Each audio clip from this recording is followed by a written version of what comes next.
Манай Монгол залуучууд. Яа би энэ мэдээг нь үзэл ёо.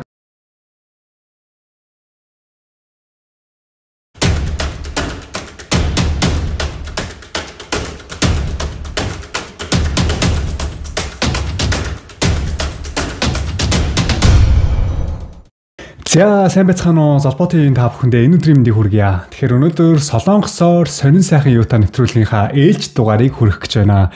Япон яваад ирсэн Солонгосоор сонин сайхан ихтэй манай монголчууд бас энэ сонин сайхан мэдээний дунд нь орчихсон явж байна. За ямар ч тач эхнийхээ мэдээг та бүхэндээ сонирдуулъя. Чиний хүүхдийг тээсэн гэж худал хэлж хүлд мөхчин сунхан минийг сүрдүүлэн мөнгө авсан хэрэгт сэжиглэгдэж буй 20-од настай ян гэх эмэгтэй урьдчилан хорих шийдвэр гаргах шүүхийн сонсголт оролцлоо.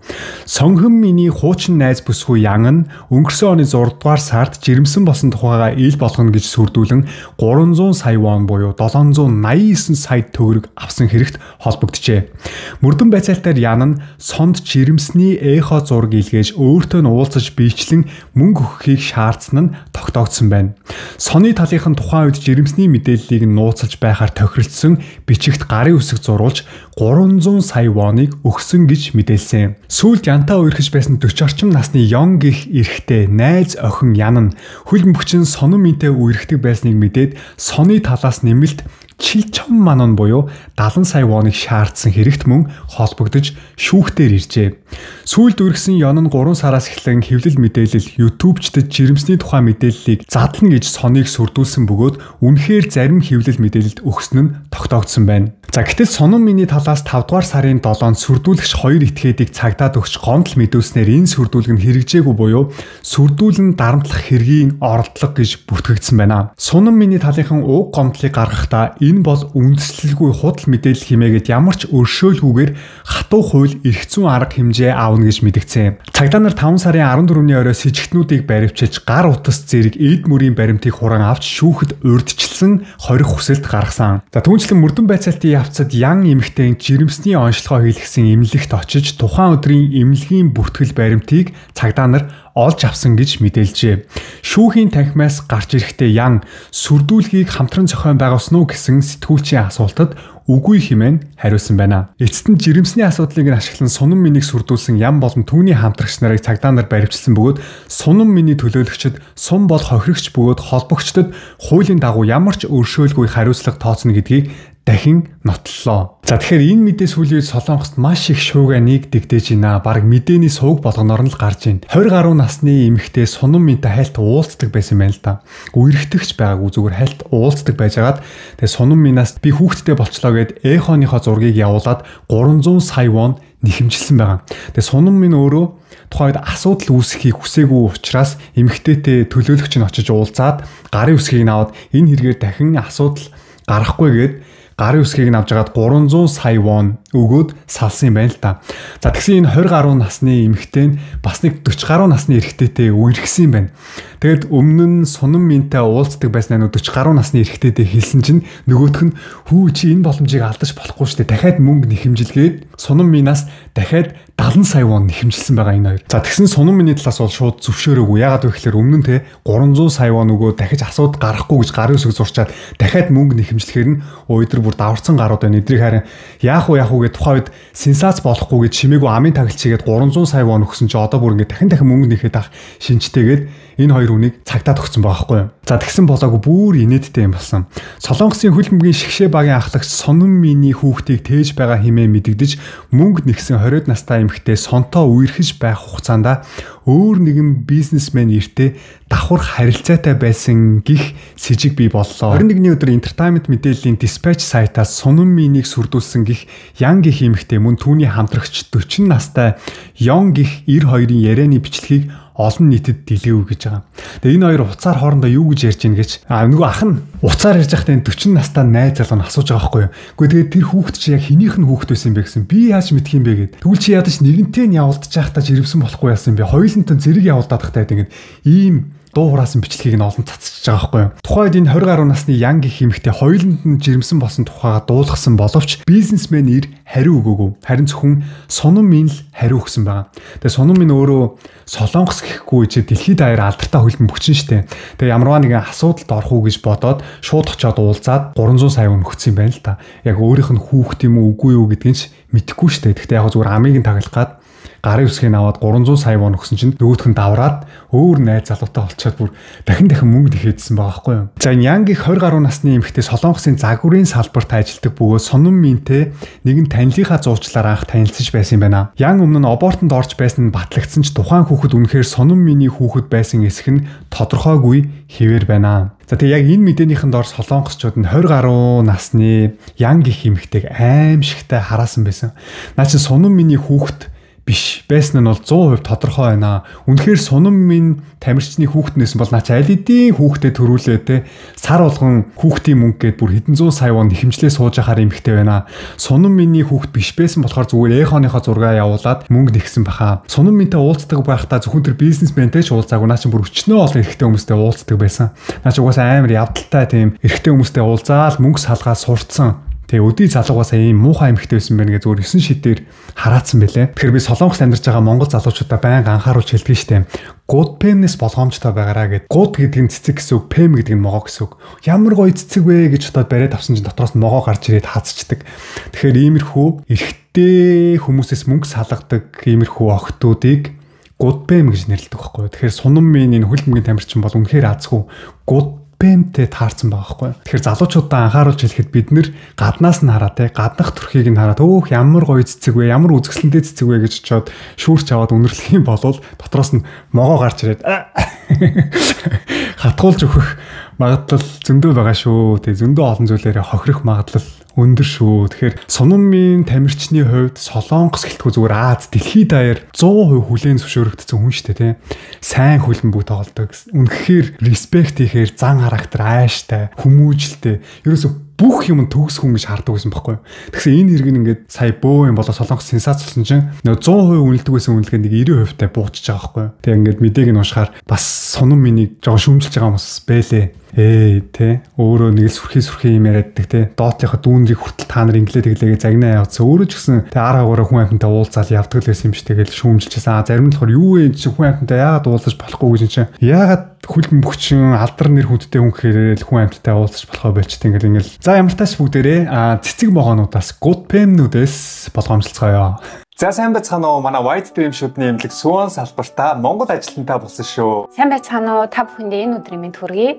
White Dream шүдний эмнэлгийн Суан салбарыг хариуцсан ажиллаж байгаа Монгол ажилтан Цэвэлмаа та бүхэндээ мэдчилж байна. Солонгос Суантай ойрхон амьдардаг шүдэндээ асуудалтай монголчууд маань байвал манай эмнэлгээр үйлчлүүлж шүднийхээ бүх асуудлыг шийдэрээ. Манай шүдний эмнэлэг нь бүх төрлийн үйлчлэгийг үзүүлж байгаа. Үүнд нь шүдний имплант, шүдний гажиг цаслын аппарат, нөөрөвч, бүрээс, шүдний ломб, цайруулалт гэх мэт танд тулгарсан бүх асуудлыг шийдэж өгч байна. Манай White Dream эмнэлгийн ахлах эмчин имплантаа гардан хариуцаж хийдэг ба 17,000 гаруй суулгаж байсан туршлагатай шүдний эмч байгаа. Мөн манайх салбар бүртээ олон жилийн туршлагатай Солонгосын Сөүл их сургууль, Ёнсэ их сургууль, Кёнгийн их сургуулийг төгссөн мэрэгчлэтнүүдтэй бөгөөд Суаншчон дүүрэгт тасралтгүй үйл ажиллагаа явуулаад 11 жил болж байгаа шүдний эмнэлэг юм аа. Манай эмнэлэг нь визтэй визгүй бүх хүндүүд хаалга нээлттэй ба цэвэрхэн тохилог тухтай орчин чанартай үйлчлэгийг аваарай. Манай White Dream шүдний эмнэлгийн Суаншчон салбараар өргөнөөр ирж үйлчлүүлцгээгээрэй. Удахгүй. За дараагийн мэдээ. Энэ бас үнэхээр эвгүй мэдээ. Би уг нь парк дээр очиж, хүүхдийн парк дээр очиж тоглох дуртай л да. Гэхдээ яг иймэрхүү асуудлаас болоод айгаад дөхөхгүй. Тэр тоглоомноос нь айхтай гол нь биш. Энэ тоглоом нь эвдэрчүүл яана гэдгээс айдахгүй. Саяхан Солонгост ийм асуудал болсон. Цагт 110 км-ийн хурдтайгаар хамгийн ихдээ 45 м-ийн өндөрт хүрдэг Busan Lotte World Park-ийн алдартай нэгэн тоглоомын төхөөрөмж дээр маш том осол гарах шахсан байна. 40 орчим хүн суусан энэ төхөөрөмж ажиллаж эхлэх үед гинт чанга чимээ гарсан байна. Төхөөрөмж урагш хойш илүү өндөр дээшлэх бүрт чимээ улам чангарч тэр байтугай тулгуур багнаж ганхан хөдлөн суусан зорчигчид айдсандаа хашгирч эхэлсэн. Гадаа хараа зогсож байсан хүмүүс хүртэл айж орилж байлаа. 3 минут үргэлжилсэн энэ хөдөлгөөний турш зорчигчид туйлын айдас давтаж, зарим нь төхөөрөмжөөс боолт шөрөв эд анги унахыг нь харсан бол зарим нь гоожсон тосонд нь орсон байна. Lotte World-ийн зүгээс энэхүү төхөөрөмжийг 3 жил ашигласан бөгөөд тухайн өдрөөс эхлэн ажиллагааг нь бүрэн зогсоосон байна. Одоогоор төхөөрөмжийг ажилуулахгүй байгаа бөгөөд ямар гэмтэл гарсныг олж тогтоохын тулд засварын баг шалгалт хийж байна. Шалгалт дуусах хүртэл төр зогсооно. Lotte World-ийн мэдгдснээр аюулгүй байдлын асуудал байхгүй гэж бүрэн итгэх хүртэл энэхүү тоглоомын ажиллагааг сэргээхгүй гэжээ. Йоо тэгэхээр амар угааз та бүхэн төсөөлө бодоо үзтээ. Энэ нэг Чаюуруу дроп гэдэг бол ямар ч нэг солонгосын айгүй алдартай тоглоом байхгүй юу? Бүр үнэхээр гоё би сууж үзсэн. Ингээ нааш таашаа бүр нэлээд хүчтэй явдаг. Тэг яг энэ тоглоом нь ажиллаж байхдаа ингээ гівэнт эвдрээд эхэлсэн гэж байгаа байхгүй. Боолт шүрөпнүүд нуна тосвоос нь тэр сууж исэн хүмүүстээс нь гоожоо, дээрээс нь гоожоод тэг гадаа хүмүүс нь бүр орилтойд 3 минутын туршдагсан ингээ боддоо. Тэг энэ тоглоомыг ингээд хоёр талд нь төвчсөн байгаа том баг нь байдаг байхгүй. Тэр баг нь ингээ чичрээ хөдлөөдсөн бол яг хав. Тэг жоохон эвгүүцсэн бол энэ тоглоом тэр чигээрээ нуурж унах байсан байгаа байхгүй юу? Тэг 40 гаруй хүн суудсан байсан. Йоо. Би л энэ дээр суудсан байсан бол за тэгээд миний халаа хаагдаа зөв шоо тэр дараа. Ухаалт өгцөн байх байсан баха. За дараагийн мэдээ. Хорооллын богино замаар удаан явж байгаа машиныг тоочглон очиж санаатаагаар гараа цохиулж даатгалын мөнгө 10 гаруй сая вон залилж авсан 50 настай эрэгтэйг баривчилж прокурорт шилжүүлжээ. Тухайн эрэгтэй амжиргааны хүндрэлд орсон тул ийм гэмт хэрэг үйлснээ хүлээн зөвшөөрсөн байна. Энэ оны 2 дугаар сараас 3 дугаар сарын хооронд өөрийн оршин суудаг Куян хотын Тогян дүүрэгт 8 удаа өнгөрч буй машиныг зориудаар цохиж зам тээврийн осол үүсгэжээ. Үүний дараа тэрээр жолооч болон даатгалын компанитай тохиролцож нийтдээ 10 сая воноос дээш мөнгийг авсан гэж буруутгагдж байна. Тэрээр жолоочийн нүдэнд амархан өртөхгүй газруудад жишээлбэл гэрлийн шон, орцны буланд нуугдж байгаад гинт гарч ирэн гараа машин цохиулдаг сунмог чигийг хэмээх аргыг хэрэглэсэн байна. Зарим тохиолдолд жолоочийн сандарсан байдлыг ашиглаж бэлнээр тохиролцъё. Хэрв даатгалд мэдэгдэхийг хүсэхгүй байвал энэ данс руу мөнгө шилжүүлгэж өөрийн дансны мэдээллийг өгч мөнгө авдаг байсан байна. Цагдаа нар хохирогч автомашинуудын хар хайрцаг болон ойр хавийн хяналтын камерын бичлэгийг шинжиж тухайн этгээдийн үйлдэл зохиомл жүжиг байсныг тогтоон даатгалын компанитай хамтран шалгасан байна. Ингэснээр энэ өмнө нь мөн ижил аргаар хэд хэдэн удаа даатгалын нөхөн төлбөр авсан байсан нь тогтогджээ. Энэ 1 жилийн өмнө ажлаа орхисны дараа амьдрал нь хүндрээд энэ төрлийн гэмт хэргийг үйлдсэн хэмээн мэдүүлсэн байна. Цагдаагийн зүгээс сүүлийн үед даатгалын лувир аргууд маш улам нарийн залтай болж байгаа тул жолооч нарт болгоомжтой байхыг анхааруулж байна. Тэгэхээр энэ гэмт хэргийг Солонгос сунмог чиgie гэдэг байхгүй. Сун гэдэг нь гар гэсэн үг шүү дээ. Чиgie гэдэг нь цохих гэсэн үг. Сунмог чиgie.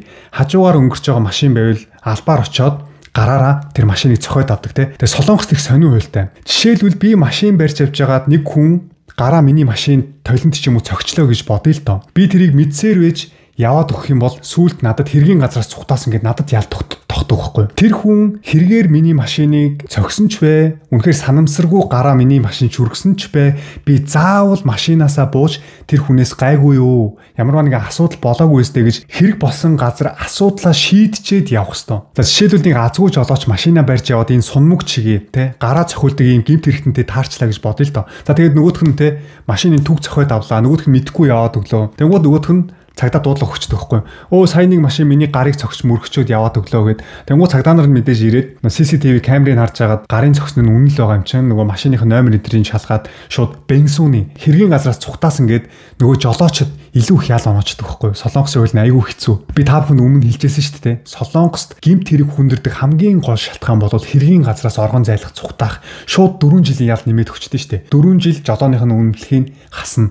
Тэгэхээр хэргийн газраас цухтааш бол яагаад ч болохгүй хамгийн аюултай шүү. Ямарваа нэгэн асуудал үүсгэх юм бол заавал хэргийн газраа тэр асуудлыг бүгдийг нь шийдээ тохиролцоо цагдаа дуудаа те бүх хүчрээ олцоод явах хэрэгтэй шүү. Тэг яг хо Солонгостойгоо монголчуудаа гэж хэлэхэд магадгүй машина барай явж чих чи хин нэг нь яг ингээд те машинд чинь мөргөөд ч юм уу гараа цогчлоо гэж бодоход буугаад байдлыг хараад те нөхцөл байдалтай танилцаад бүр болохгүй болоо шууд цагдаа дуудах хэрэгтэй. Нөгөө хүн чинь те даатгал дууд мөнгө төгрөгүүг гэд байх юм бол ер нь жоохон сэжигтэй санагдах юм бол шууд цагдаа дуудчих хэрэгтэй. Тэгээ цагдаа нар ирээ шалгаж үзээ те яг үнэнгээ хэлэх хэрэгтэй шүү дээ. Энэ хүн зүг зүгээрэж жагаад өөрөө миний машиныг мөргсөн гэд бүх үннийг нь хэлэх юм бол цагдаа нар CCTV камерыг нь хараад нэг нэгэнгүү шалгаж эхлэн шүү дээ. Түүнээс бол өөрөө заа зүгээр л гүдээгээд хаяад явах ч юм уу, альсгүй нөгөө хүнтэйгээ тохиролцох ч юм уу, даатгал дуудаж бол болохгүй шүү. Та өөрийнхөө даатгалыг дуудчихлаа гэхэд даатгалын ажилчид ирээд ард нь зөндөө ажил оорцсон байгаа учраас тэр газарт гялс хэргийг шийдчихэд явахыг боддог байхгүй.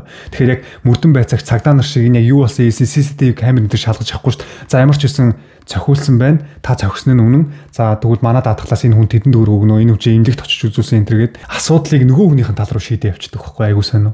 Тэгэхээр ер нь жоохон с ิจ гтэй санагдтал юм бол та бүхэн шууд цагдаа дуудчихж байгаарэ гэж зөвлөмөр байна. За дараагийн мэдээ. Энэ үнэхээр дургуутсал хүрэхээр мэдээ. Өвдсөн хүүгээ эмнэлэгт хүрэхийн оронд даатгалд хамруулсан эхийг баривчиж яллагчаар шүүхэд шилжүүлжээ.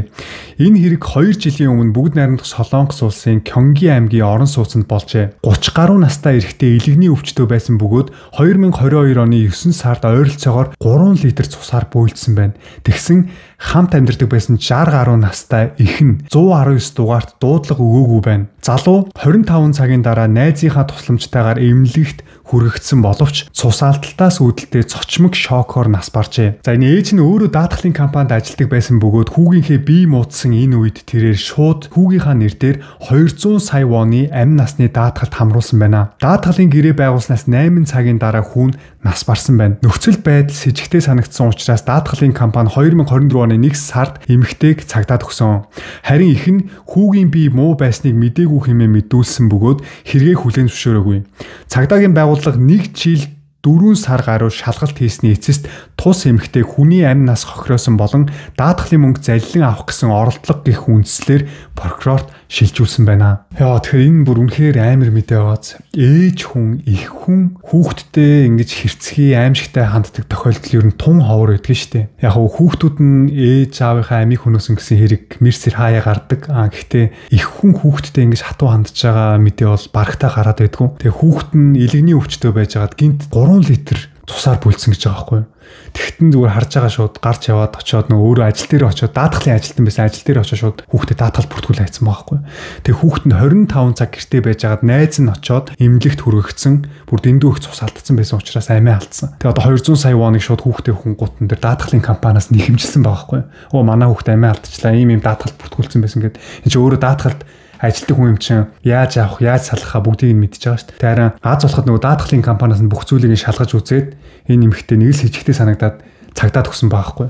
Тэгээ цагдаа бүр 2024 оноос ахуулаад 1 жил 4 сарын турш энэ хэргийн араас хөөцөлдөж байгаа саяхан энэ нэмэгтэйг шүүхт өгсөн байхгүй. Мэдээж энэ ээж нь бол буруугаа хүлээн зөвшөөрөхгүй шүү дээ. Би мдээгүй айлсгүй бол би гэртээ байгаагүй ч гэх юм уу ямар нэгэн шалтгаан тооцох бах. Гэхдээ цагдаагийн ажилчид гэсэн 1 жил 4 сар араас нь хөөцөлдөж байгаа нэлээ их баримт цуглуулж байгаад л шүүхэд өгсөн баг л та. Тэгэхээр энэ хүүхдээ зүгээр ингээд амьдаар нь алж хайсан ээжд мэдээж Солонгосын шүүхээс хүнд ялыг өгөх нь тодорхой хаа. За дараагийн мэдээ. Чуннан мужийн Асан хотод аимшигтай зам тээврийн осол гарсан.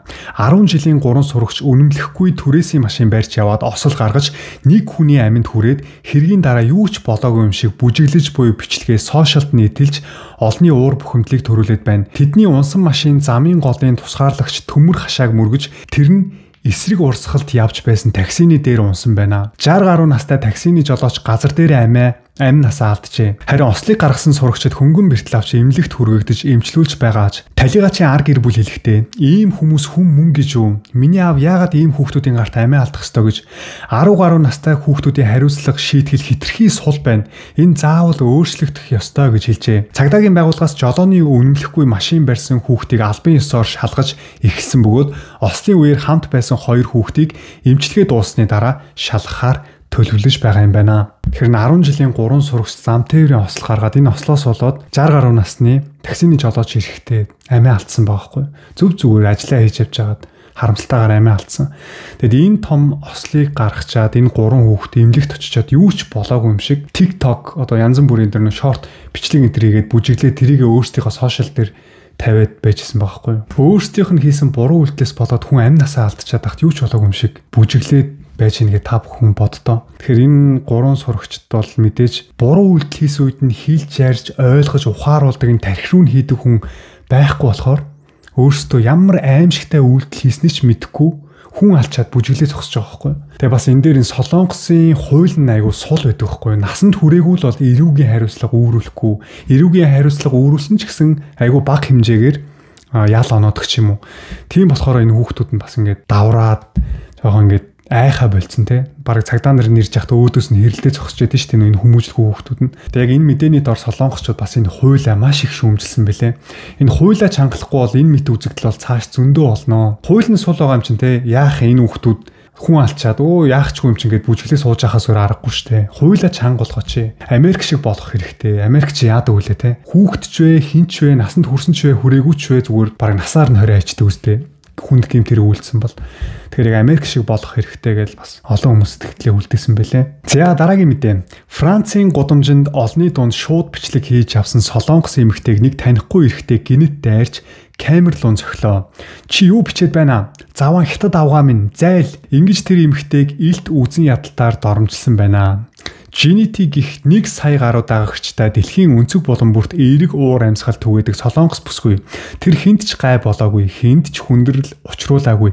Зүгээр л өөрийгөө бичиж байсан. Камерыг нь цогсон эрэхтэй илт тод арьс өнгөөр ялгуурлан доромжилсан бөгөөд лайв бичлэгийг нь үзэж байсан үзэгчид тэрхүү дүрсийг бичиж авч цагдаад мэдгдсэн. Хэрэг явдалд Туулууц хотын орлогч дарга хүртэл мэдэгдэл хийж хохирогч эмэгтэйг дэмжиж үзэн ядалтад цэг тавих цаг болсон гэж мэдэгдэв. Энэ үйл явдал дэлхийн нийтэд дахин нэг зүйлийг санууллаа. Жуулчин эмэгтэй хэлэхдээ аль нэг үндэстэн гэлтгүй хүн бүр аюулгүй байх ёстой.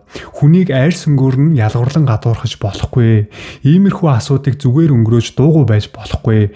Хүн чанартай нийгэмд амьдрахыг хүсэж байгаа бол үзэн ядалтад үгүй гэж хэлцгээе гэж зоригтойгоор дуурчээ. Тэгэхээр энэ Genity гих солонгос ютубер эмэгтэй камерыг цогч авсан залуу өөрөө яг Франц хүн бол биш нөө муслим шашинтай хүн байсан юм шиг байгаа. Тэгээ энэ муслим шашинтай хүмүүс чинь ирчүүд нэг сони юм байлээ шүү дээ. Эмэгтэй хүмүүс тийм зоргоороо дураараа байхыг харахаар уур нүрээддэг юм шиг байгаа. Яагаад гэвэл яг өөрсдийнх нь тэр шашин шүтлэг зааснаар бол эмэгтэй хүн чимээгүй, төлөв даруу, дуугүй байх хэвээр тий. Нүрээ хаах хэвээр. Одоо дээгүүрээ юм нүмерч явах хэвээр ч гэдэг юм уу тий. Тэнгуут нэг яг өөрсдийнх нь тэр багаасаа эмэгтэй хүнийг төсөөлж ирсэн нэг төсөөлөл хийж байгаа штэ.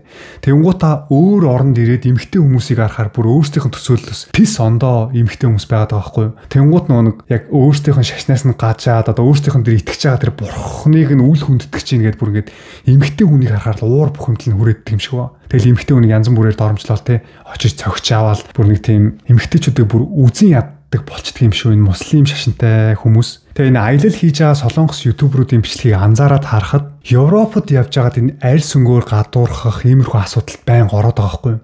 Тэгэхээр Европод амьдарч байгаа Европ хүмүүс Азиудыг их тийм аль сүнгөөр гадуурхаж дээрлэхтэй юм шиг байна. Ягаад ч юм Аз хүмүүсийг харахаар те нэг хятадууд гээл байнга тэгдэж ш. Намайг ч гэсэн Францад Женев одоо энэ тэнгүүр явж байгаа чи хятад уу гэж асууж исэн тохиолдол зөндөө байдаг гэсэн байхгүй.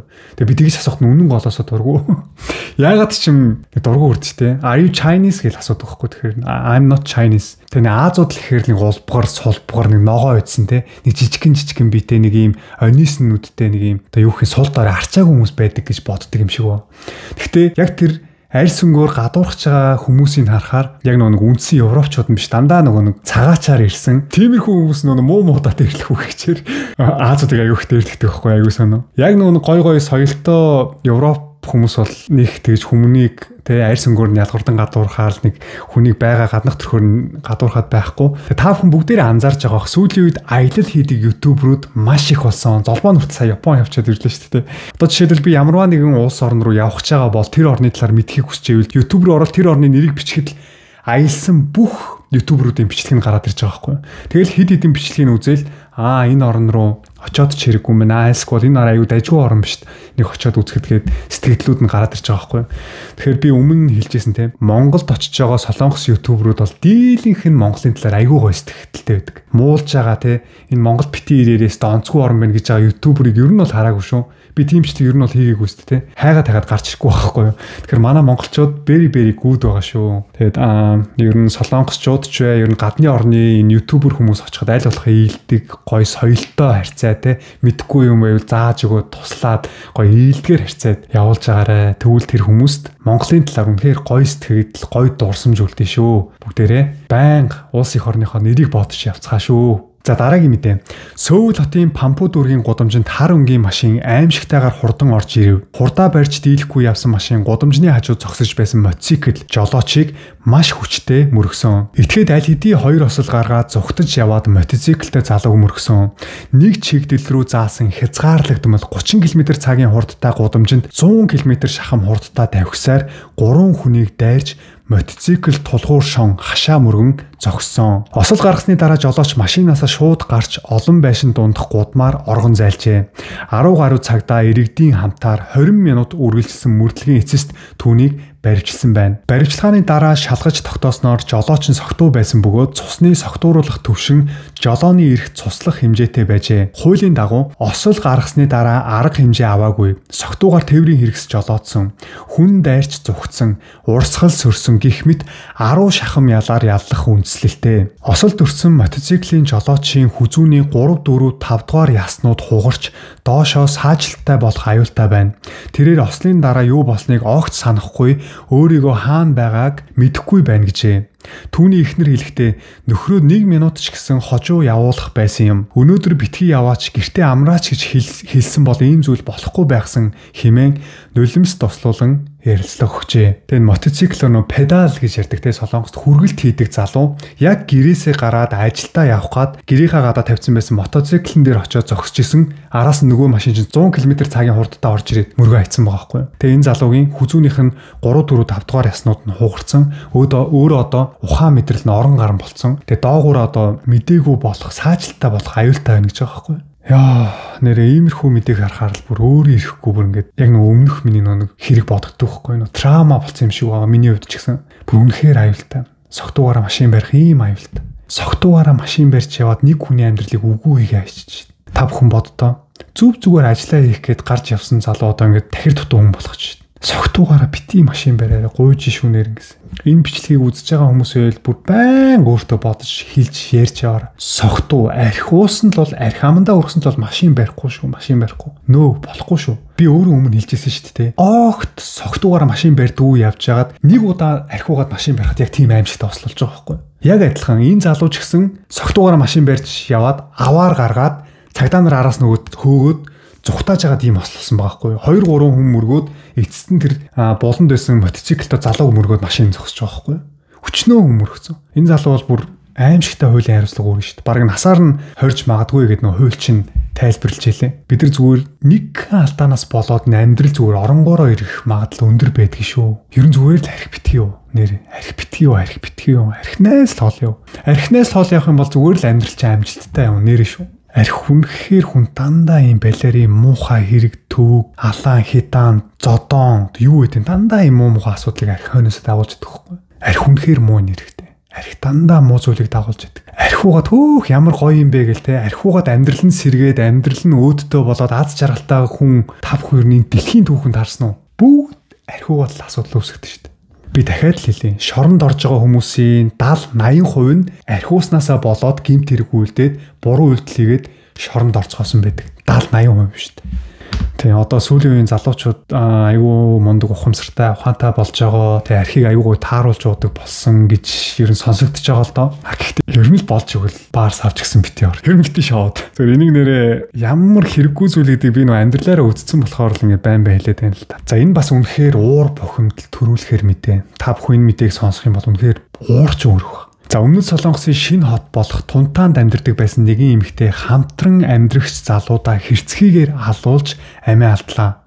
Хохирогч эмэгтэй өмнө нь 3 удаа цагдаад гомдол гаргаж гэрээ сольж бүр 600 хуудас нотлох баримт өгсөн ч цагдаа түүнийг хамгаалж чадсангүй. Эмэгтэй 2023 оны 9 сараас 2024 оны 3 сар хүртэл 3 удаа хүчирхийлэлд өртөж цагдаад мэдгдсэн. Хамтран амьдрагч залуугаас айж, зүхтааж, нууцаар найзындаа байсан боловч найзынх нь гэрийг олж чод өглөө 10:19-т эмэгтэй гэрээсээ гарах мөчид гимт итгээд хүчээр түүнийг машиндаа суулгаж амийг нь таглаж гарыг нь хүлж хуучин амьдардаг байсан байр руугаа авч явах гэсэн боловч 10:41 минутад эмэгтэй машинаасаа зүхтэж чадсан.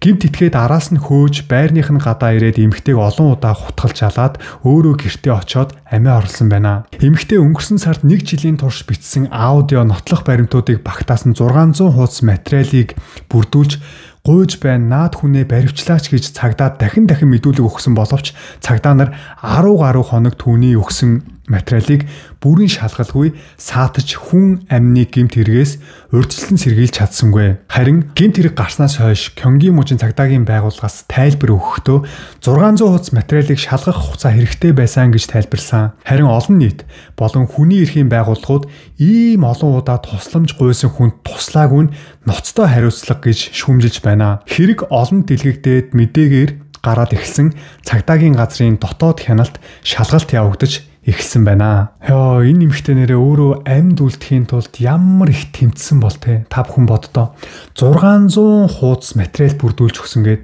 тэгээ нэг жилийн турш өөрийг нь хүчрхийлсэн, зодсон, дээрлэгсэн тэр бүх баримтуудыг цуглуулж агаад цагдаад өгсөн байгаа хгүй. Тэгээ цагдаагийн байгууллага дээр 3 удаа очиж мэдүүлэг өгөхдөө энэ хүнийг хурдан баривчлаад өгөөч, би алуулах гээд хурдан та нар баривчлаад энэ хэрэгээ шалгаачаа гэд гуйсан боловч нөгөө цагдаа нар нь баривчлаагүй. Тэгээ хараа тайлбар өгөхдөө юу гэж хэлсэн бэ? Бид нар энэ 600 хуудас материалын шалгах хэрэгтэй байсан болохоор 10 хоногийн хугацаа бидэрт хэрэгтэй байсан юм аа гэд. Гэхдээ чи тэр 600 хуудас тэр зодуулж зохиулсан тэр бичлэг ингээд янз бүрийн юм гараад ирсэн баг. Шууд тэр эрхтэйг нь эхлээд баривчилж байгаас шалгах ёстой биш гэж юу? Яагаад ийм хариуцлагагүй ажилтг юм бол зарим солонгосын цагдаа нар бүр гайхаад тахгүй юу би. Тэгээ эцэст нь нэмэхдээ бүр айсандаа амьдарч исэн байрнаасаа гараад найзындаа нуугдаж амьдарч исэн байгаа байхгүй. Тэгсэн нөгөө эрэгтэй нь найзынх нь гэрийг олцчоод гадаа нь отчоод яг ажилдаа явах өглөө ажилдаа явах үеэр нь барьж аваад машиндаа ирэх гэсэн өөдөг чинь Аз болоо цухтаасан шууд араас нь гүйжчоод байрных нь үүдэн дээр хутгалаа алдсан байгаа байхгүй. Тэгээ өөрөө гэртээ очиод амиа оролцсон. Тэгээ энэ эмэгтэйг уг нь хамгаалах бүрэн боломж байсан байгааз өөрөө очиж бүр цагдаа нараас гуйсан биш. Наад хүний хурдан баривчлаач нааш намайг алах гээд наа гэд. Энэ бол зүгээр л 100% ажлын хариуцлага алдсан бааз тээ. Гэхдээ 601 хуудас биш 600 хуудас гээ бодлоо. Тэрэн дээр юу бичиж ямар баримтуудыг өгсөн бол тэгэл нүдүүлж зодуулсан хөх энэ төр гээл яг сүм бусын юм өгсөн байгаа шүү дээ. Тэгэл зүгээр үзэл хөө наатаа хурдан баривчлаа чинь баг наа эмхтэйг шалах юм байна гэж шууд шоронд хийж байгаа шалах хэрэгтэй байсан байгаа байхгүй юу. Тэгээ солонгосоор нөө чипчак гэж ярьдаг байхгүй юу. Нөө хардталтын өвчтөө. Энд чинь өвчин шүү дээ. Өвчин байхгүй юу. Ийм эрхтэй хүмүүс бол байдаг.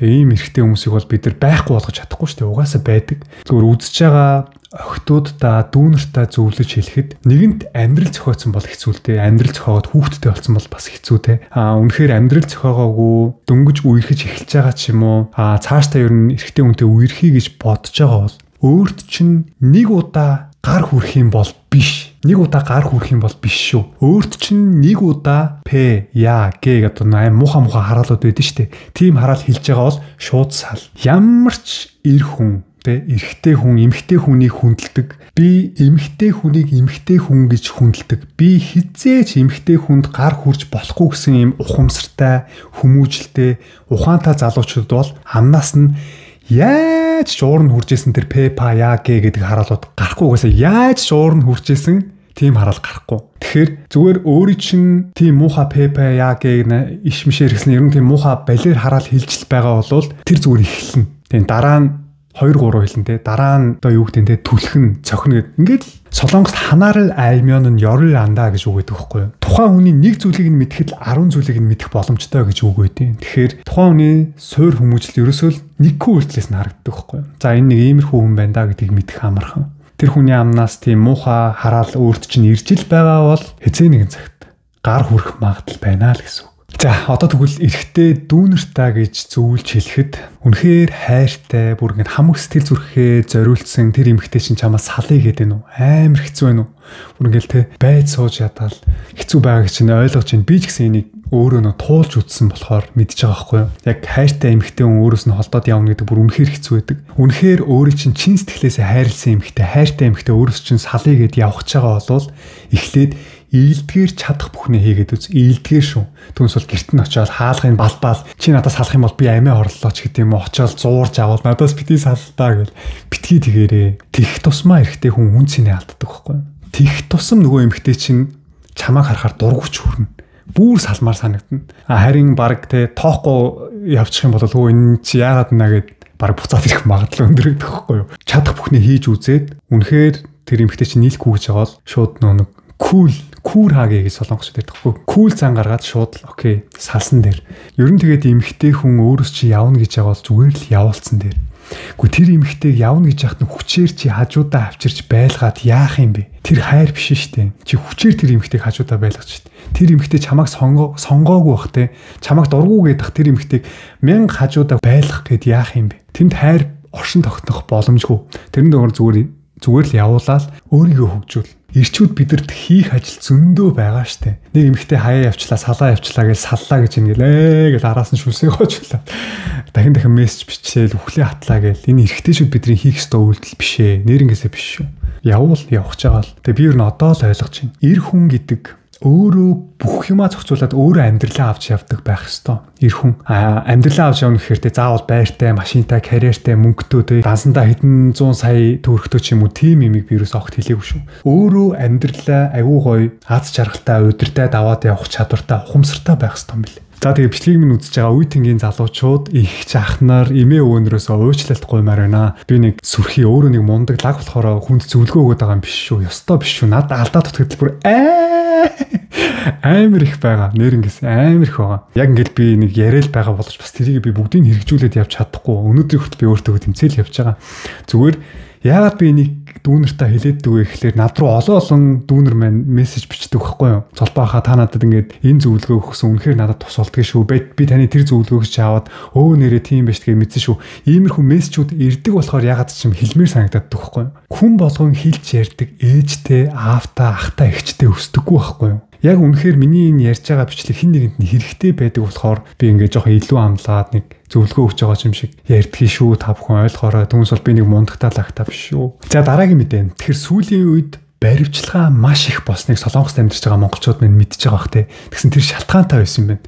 Би нэг шалтгааныг та бүхэндээ хэлж өгье. Гадаад ажилчдын тоо нэмэгдэхийн хэрээр гэмт хэрэгч дагаад өсөж байна. Харин хуулийн байгууллагын хариу арга хэмжээ хангалттай байж чадах уу? Сүүлийн жилүүдэд Солонгост оршин суугаа гадаад иргэдийн тоо нэмэгдэж гэмт хэргийн тоо дагаад өсөж байна.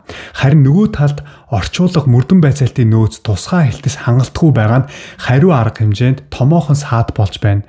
Хотын төвд за тэгсэн яг энэ мэдээ үргэлжлээд дараа нь манай монголчууд гараад эхэлж байгаа байхгүй юу? Манай монгол залуучууд гудамжинд зодолж байгаа бичлэг гараад эхэлж байгаа. Йоо би энэ мэдээг нь үзэл ёо ямар балаа юм бэ? Яг энэ мэдээнд манай монголчууд ороод байхдаа яах вэ гэж бодож байгаа байхгүй юу? Хотын төвд бүлэглэн зодон болсон. Монгол залуус хоорондоо бүлэглэн зодолцсон. Гудамжинд хүн өшгөлөж унгааж ухаангүй болтлон зодсон харамсалтай дүр зураг CCTV-д бичигдсэн. Бас Чүнжүү хотод гадаад иргэд нэг нутгийн хүнийг хулгайлан хутгаар сүрдүүлж яваад цагдаад баригдсан. Гэх мэтчлээ яг энэ мэдээний араас нөгөө Солонгост амьдарч байгаа гадаад иргэд гэмт хэрэг хийсэн тухай гарч байгаа байхгүй юу? Тэг яг манай монголчууд ингээ хамгийн номер нэгт гарчиж байгаа. Одоо энэ тухайд шөнөөр монгол залуучуудад мэдээж архиугаал зодолцсон байгаа шүү дээ. Архиугаа зодон зохион хийж байгаад энэ мэдээг нь гарчиж байгаа байхгүй юу? Энэ залуучууд одоо мэдээж шоудж явж байгаа согтоол тэгэл бие биентэйгээ муудалцаад зодон зохион хийсэн байгаа шүү дээ. 2023 онд Солонгост 32 мянган гадаад хүн гэмт хэрэгт холбогдсон гэж байгаа байхгүй юу? 2024 онд 35 мянган хүн хүрч өссөн байгаа. Чүмбүк аймагт гэхэд жилд 1000 гаруй гадаад иргэн баригддаг гэж байна. Гадаад иргэдийн гэмт хэрэг зөвхөн хувь хүний асуудал биш ээ.